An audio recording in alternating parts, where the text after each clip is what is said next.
Kristu inkosi. Jesu Kristu inkosi. Ngiyabingelela abazalwane ngeNkosi yethu Jesu. Siyambonga uNkulunkulu onithwalile, onigcina. Nafika kanti ngibani ngangaka.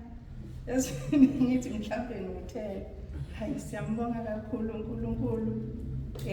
Kuthiwe uthele thisho omkhulu ngizomungela. Siyanamukela. Sekhaya niyazi-ke abukho ubuso obusha engibuqalayo. Angizukusho nokuthi ama-toilet angaphi.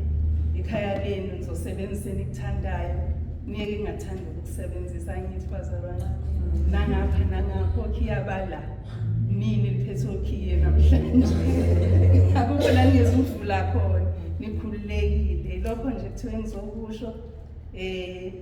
Nizongixolela asizukuba ingxenye yokufunda kwenu. Kodwa ngizocela nje ukuthi njengoba sisuke emabranchini sihambise i-report kubaholi. Thina la ekhaya ke silindele ukuthi sizoyithola ngekomiti ngoba ngeke bame phambi kwebandla bathola i-report. Futhi bazoyisa ekomidini.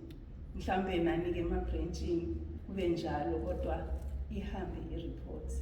Nisho ukuthi sifunde lokhu maninikezwe homework nifike nihlale phansi nabaholi nisho ukuthi sinikwe le homework siyacela nisilekelele mangabe sidinga usizo.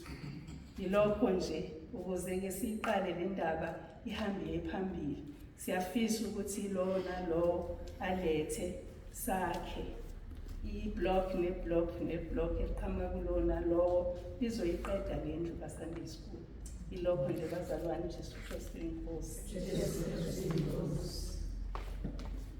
Yegikhaya